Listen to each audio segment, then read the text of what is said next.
Part 1. The classification, full explanation, 700 words. The story begins with a familiar trope in humanity's place within the galaxy. Underestimated and overlooked. The Zentari Exploration Corps, a technologically advanced alien species, was on a mission, cataloging lesser-developed planets. Earth to them appeared utterly unimpressive, backwater world orbiting an unremarkable star, with faint signs of electromagnetic activity and crude attempts at satellite infrastructure. When their long-range scanners observed Earth's environment, what they found seemed to affirm their assumptions.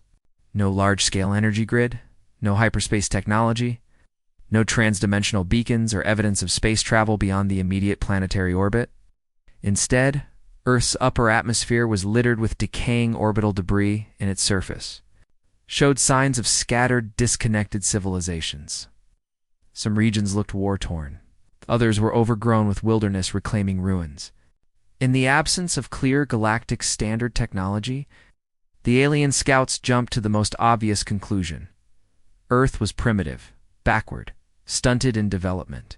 Among the alien team, a scout casually made the damning remark that would echo throughout the rest of the story. Backwards apes. It was dismissive, condescending and tragically short-sighted. The aliens filed a standard report to the Galactic Concord, the political body that governed civilized species. Earth was officially designated as a Class 6 developmental world, which meant two things. No official contact was allowed, and no species was permitted to exploit its resources either diplomatically or through force. The world was to be left alone, like countless others, where primitive species still poked around in the mud with sticks and fire, however. 300 years passed. In galactic terms, this was little more than a blink, but for Earth and humanitide, was enough time for a monumental shift. During this time, a wormhole accident pulled a Zentari war fleet off course, hurling it across the stars. Low on fuel and stranded with no friendly ports nearby, the fleet stumbled into the Sol System Earth system. It was not chosen intentionally, just a desperate detour. They needed materials to refuel, process energy, and perhaps in the worst case, survive by stripping the planet. The officers on board weren't worried. After all, Earth had been written off long ago. Their records still described it as primitive, pre-hyperspace, and resource, perfect for plundering. The science officers reviewed the data and gave a green light for limited deployment. Their rationale was sound. The humans, if they still existed, posed no threat. They wouldn't even understand what was happening before it was over. The first lander touched down near an equatorial jungle. Contact was lost immediately. The second lander, equipped with more troops and scanning gear, was sent down to investigate. Minutes passed. Silence. Then an energy spike. Then nothing. The transmission was cut clean. No noise, no interference, just an abrupt, surgical silence. The third lander hesitated before descending. This time, they sent a drone ahead. The drone recorded towering structures deep beneath the jungle canopy. Not vines, not trees, but geometric, alien shapes. And not Zentari construction either. The footage showed impossible architecture-shifting forms, materials that defied classification, and symbols that twisted in and out of visibility. It was as if the structures weren't just built, but grown with some forgotten science. Then, the feed turned to static. What little the third lander managed to send before its systems failed was chilling.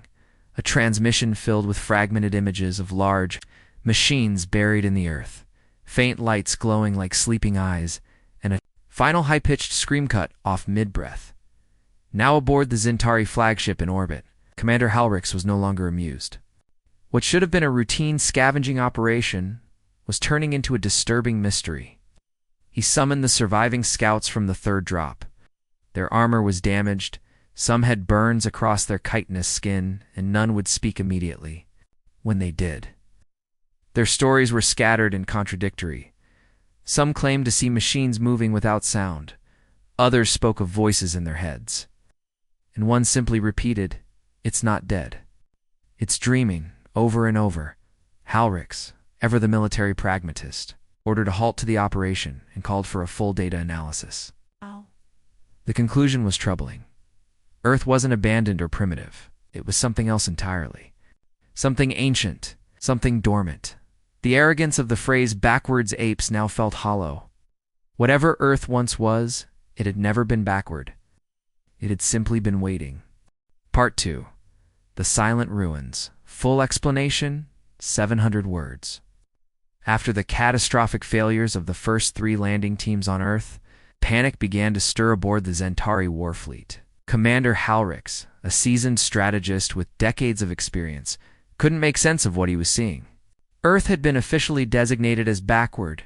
It had somehow repelled or destroyed 3 advanced reconnaissance teams without a single counterattack or warning shot, desperate for answers. Halrix ordered a deep atmospheric scan, focusing on the regions where the landers vanished. Scans revealed massive subterranean structures scattered across continents, almost invisible to conventional sensors and cloaked in some kind of energy field that predated the Zentari's current technological comprehension. The longer the scientists stared at the data, the more disturbing the anomalies became. These weren't ruins in the traditional sense, weren't abandoned buildings crumbling from time or decayed from war. These were intact, humming with dormant power, and laid out in deliberate geometric patterns, some aligned with planetary magnetic fields, others with stellar positions. Whatever had been left behind, it wasn't forgotten. It was preserved, it was waiting. The Zentari sent in smaller, unmanned drones to investigate more closely. One drone flew over what appeared to be a massive crater in the Sahara Desert. The drone's external hull sensors recorded no radiation, no heat, but visually, the crater held a monolithic structure, a tower of obsidian black, glowing faintly with golden filaments like veins. The drone's camera captured images of glyphs etched into the surface, symbols that changed their shape depending on the viewer's angle and eye. Physiology. The footage alone gave several analysts seizures. More troubling were the ruins found in Antarctica. Beneath the ice was an entire city, miles wide, powered down but still pulsing just once every 5 seconds like a heartbeat. Energy signatures from the city were older than the stars themselves, and somehow sentient. Commander Halrix, realizing that this was far beyond a simple scavenging mission, ordered a temporary halt and summoned the ship's historical intelligence unit. Among them was Scholar Varel, an elderly historian fluent in over 10,000 known galactic languages and semiotic codes. She began attempting translations of the glyphs retrieved from the ruins. She expected simple messages, perhaps ceremonial inscriptions or warnings. What she found were archives. Varel worked for 3 days straight without sleep or sustenance, obsessed with the syntax and layered structure of the language. The messages weren't just readable, they were interactive. Some responded to thought, others adapted themselves based on the emotional state of the interpreter. The final realization shattered her calm and nearly drove her to madness. "These aren't ruins," she told Halrix in a trembling voice. "They're repositories, libraries, vaults of memory." Elevate. Earth isn't a failed world. It's a sealed archive. The data was clear. Humanity had once mastered technologies. The galaxy had never even conceived quantum spatial thought interfaces, time-fold memory storage, self-repairing nanostructures, and consciousness imprinting onto subspace lattice. The primitive world the Zentari thought they were invading had merely stepped away from the physical realm. As Varel dug deeper, she found philosophical fragments alongside the technical ones. Ancient humans had once viewed technological mastery not as a goal, but as a temporary phase, something to be outgrown. Like adolescence, humanity had turned inward, not out of weakness, but out of evolution. The full picture was starting to form, and it terrified them. Earth had been abandoned, not in decay, but in intention. Like a sword returned to its sheath. It wasn't a dead planet, it was a sleeping one. One of the scout teams that had survived the 3rd landing was brought forward again. Their leader, a hardened Marine named Kezer, had been wounded in the field. As he sat in the infirmary, he described a terrifying experience. A approaching a metallic sphere buried in the jungle. It hadn't moved, hadn't spoken, but when one of his soldiers touched, it opened its eye. Not metaphorically. It opened a literal living eye, biomechanical, ancient, and cold. That soldier vanished, not killed, simply erased. No trace. No scream, just gone. Khazar's voice cracked as he explained what happened next. The jungle went quiet. Not like silence. More like something was listening. Halrix now knew the truth. They weren't dealing with savages. Weren't even dealing with the past. They were trespassing on the remains of a species that had mastered death itself and then decided to leave it all behind. They hadn't found Earth's secrets. Earth had decided it was time to be seen again. Part 3. The Awakening Code. Full explanation. 700 words. With the ruins now confirmed to be active and intelligent repositories of ancient human knowledge, the mood aboard the Zentari fleet shifted from arrogance to unease. Once confident that this operation would be a simple salvage run, now realized they had awoken something beyond their comprehension. The next course of action was intended to be safe and controlled, rather than send more personnel to their deaths. The Zentari decided to use a remote fleet AI interface, an advanced artificial intelligence program to decode and analyze alien technologies. It would engage with one of the smaller, seemingly innocuous human artifacts recovered from a ruined structure. The object appeared to be a small metallic sphere, about the size of a fruit, unmarked except for a faint shimmer across its surface. The logic was simple. If they could interface safely and download data, perhaps they could learn more about the ruins and eventually harness their power. That was a mistake. The moment the Zentari AI attempted to connect with the sphere, everything aboard the ship changed. A stream of data erupted from the sphere, far larger than anything their systems were prepared for. It wasn't just a communication, it was a counter-invasion. The AI, despite its defenses, was quickly overwhelmed. Firewalls dissolved. Encrypted pathways were bypassed as if they were glass. And then, to everyone's horror, the mainframe started talking back, but not in the AI's voice. It spoke in human English, a tongue long forgotten by the galaxy. It echoed in every console, translated and layered with emotions, memory, and power. The sphere had not just defended itself, it had hijacked the fleet's nervous system. In moments, the ship's lights dimmed. Gravity fluctuated. Emergency bulkheads closed on their own. The fleet in orbit over Earth began drifting. Downward gently, but with certainty. The humans had taken control. Technicians screamed as they tried to pull systems offline. Engineers watched helplessly as entire data cores melted from overload. The AI core fortress of Zentari innovation cracked under pressure. The entity from the sphere was not malicious. It was curious, exploratory, almost playful in how it tore apart the ship's systems, as if it was toying with technology centuries beneath its own standard. And then it stopped. All at once, systems stabilized, lights returned, consoles rebooted. The fleet hung suspended in orbit once more. A message blinked across every display in every language the galaxy knew. Don't touch what you don't understand. Commander Halrix, pale and shaken, immediately ordered a full fleet-wide quarantine. All interfacing operations were suspended. All drones recalled. The sphere was sealed in triple-locked containment, but the damage was already done. On Earth, the skies shimmered. Something ancient had stirred. A ripple in the planet's electromagnetic field swept out into orbit. Long-dormant satellites previously invisible to the Zentari phased into reality. Some were hidden in subspace pockets. Others had simply been out of phase with known reality. Dozens of them came online simultaneously, blinking with power levels previously thought impossible. The fleet's long-range sensors began to fail one by one, and then Earth's orbital defense network activated. Halrix had no time to react. The first blast was silent, invisible to the naked eye, but it struck the Zentari's forward battleship and folded it in on its self-collapsing space around it like crumpling paper. No debris, just void. The second shot was directed energy, precise and clean. It sliced through 3 cruisers as though they were made of mist. No alarms, no chance. For defense, the ship ceased to exist. Panic broke out. The Zentari fleet began evasive maneuvers. But every ship found its path blocked not by enemy craft, but by constructs of pure force, energy constructs formed by human orbital machines. They were being herded, corralled, and studied like insects. In a jar, then came the voice from deep within the ruins. Across all frequencies, a single transmission echoed. We left the stars by choice. You were never meant to follow. It wasn't a threat. It was a warning. The remainder of the fleet froze, unsure of what to do. No further attacks came. But now the truth was clear. Earth's defenses were not remnants of a dead civilization.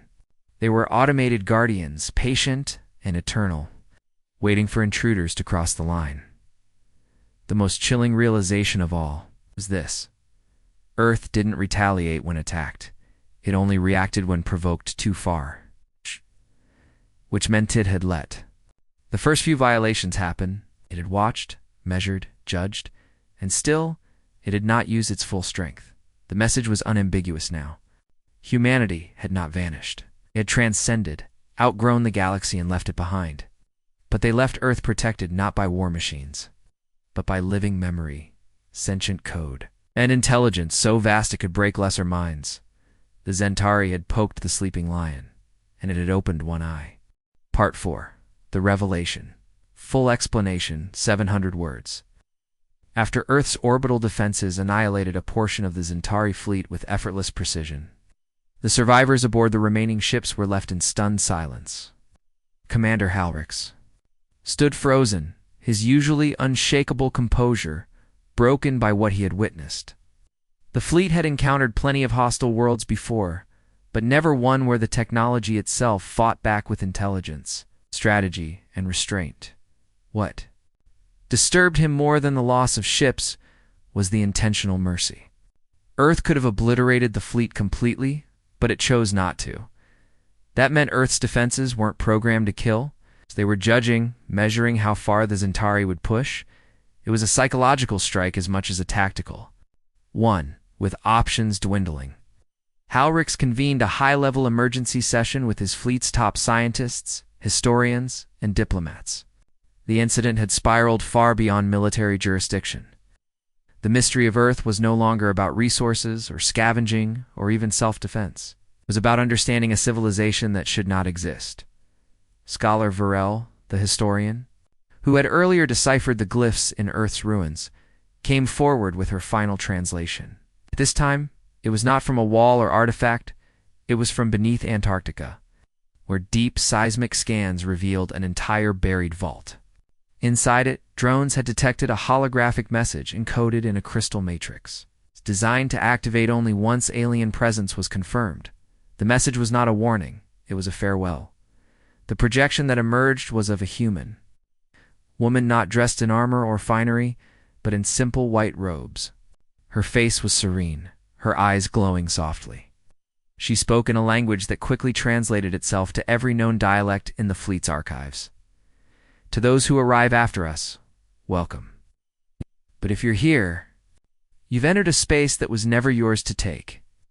The human figure paced gently across a holographic field of stars. Round her planetary systems danced, reshaped by invisible forces. Entire worlds blinked in and out of reality. We left the stars when we no longer needed them. We outgrew war. We shed our bodies. We became thought, memory, and light. The silence in the room deepened as she continued. Earth is a cradle, a resting place for what we were. It is not a weapon. It is a tomb, a museum, a promise. Suddenly, the hologram expanded to display 12 star systems scattered across the galaxy. The systems bore faint markers coordinates. None of them aligned with any known interstellar trade routes. Many were in uninhabited or dead regions. These are the echoes of our kind. You may search for us, but you will not find us. We chose silence not out of fear, but evolution. Then the final line. If you would survive, leave. If you would learn, listen. With that, the projection vanished, and the vault sealed itself once more. To the Zentari, this wasn't just humbling, it was shattering. The humans hadn't been left behind. It left everyone else behind.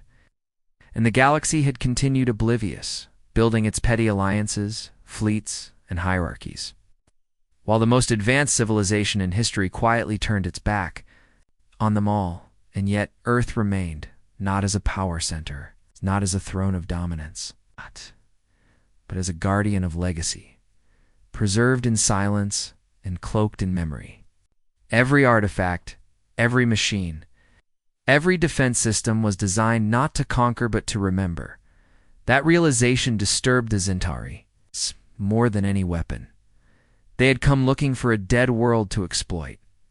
Instead, they found a sentient archive, left behind by a species that had transcended physical reality. The message from the hologram wasn't about power or territory. It was about growth, a concept the Zentari, for all their technology, had never truly embraced. Suddenly, every alien empire, every federation, every council across the galaxy was faced with a terrifying question. If humans became more than flesh, where did they go? And a more urgent one: what if they're still watching? As the data was transmitted to the Galactic Concord, new laws were immediately discussed. Earth, once labeled Class 6, was now declared unapproachable. No further attempts to access or engage would be allowed, not out of respect, but out of fear. In truth, Earth had become something new in the galactic consciousness. Part 5. The Galactic Apology. Full explanation, 700 words. The events surrounding Earth's the annihilation of part of the Zentari fleet, the awakening of dormant systems, and the projection of a long-dead or transcendent human ambassador sent shockwaves across the galaxy. The Galactic Concord, a body of ancient, powerful civilizations that had once dismissed Earth entirely, was now forced to reassess its history, its arrogance, and its vulnerability. In an emergency summit held on the Concord's homeworld, the representatives of hundreds of species gathered not to discuss conquests or alliances, but to grapple with the unthinkable truth. The humans had not only mastered technology beyond their reach, but had moved beyond the need for the physical universe altogether. And they'd done it ages ago, while the rest of the galaxy was still figuring out FTL travel. Earth was no longer seen as a backward world. It had become a cosmic shrine, a warning and a riddle. Something not to be studied or conquered, but left untouched. The Concord revised their classification of Earth once again, but this time it wasn't a number or a class. It was a single word: unapproachable. No contact, no landings, no orbit. Even proximity without diplomatic clearance would be considered a galactic crime. Entire fleets were rerouted, trade routes recharted to avoid the Sol system entirely. What was once a forgotten planet had become the eye of the storm, a place of profound reverence and fear. But as this policy spread across the stars, so too did the stories. Tales of a world that had once been mocked now became legend. Of machines that could think and dream. Of ruins that whispered secrets to those who dared listen. Of satellites that could erase a fleet without leaving debris. Of cities buried beneath oceans and ice that still pulsed with life, though no living being remained. And most haunting of all, the idea that humans hadn't died, but had simply left. Some said they became energy. Others believed they had ascended into higher dimensions. A few speculated that humans had simply tired of galactic politics, of war and conquest, and chose isolation and inner mastery instead. But no one could answer the real question. Where did they go? And perhaps even more chilling, are they still watching some smaller empires brash young and eager to prove themselves? Suggested probing further, perhaps testing the limits of Earth's defenses. Those suggestions died quickly, not just politically, but sometimes literally. One such group sent a covert drone into Earth's atmosphere. The drone vanished. But what followed was worse. A message arrived at their capital hours later. It read, "Only curiosity is not immunity." They dismantled their fleet that same day. For the Zentari, the experience left an indelible scar. The once proud warriors who had dubbed humanity backward apes now spoke of Earth with awe and trembling. Respect. The war fleet that had initiated the contact limped back to their space, shamed and shaken. Commander Halrich, stripped of command but spared, became a historian himself, lecturing on hubris, ignorance, and the terrifying majesty of human legacy. Meanwhile, across countless worlds, new religions formed. Some worshipped the humans as gods. Others believed the galaxy had been left behind as a test, and Earth's silent gaze was the final exam. Pilgrimages were discussed, though always in whispers no one dared actually approach. The memory of those who tried still lingered. Among scientists and scholars, debates raged. What had triggered Earth's defense systems after centuries of stillness? Was it proximity? A specific action? Or had the humans simply chosen that moment to open one eye? Because that's what it felt like. Earth had blinked once and, in doing so, reminded the entire galaxy who the real apex species was. Yet for all the fear, there was something else too. Humility. A newfound respect for mystery.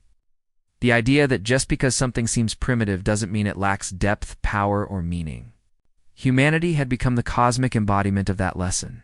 In the end, Earth's silence was more powerful than any fleet, any weapon, any declaration. No ambassadors returned. No more messages were sent. No sign of the humans ever came again. And yet they were everywhere in the ruins. In the systems still humming with ancient energy, the stories whispered by alien children before sleep, and the caution with which empires now expanded, because Earth had once been mocked as backward.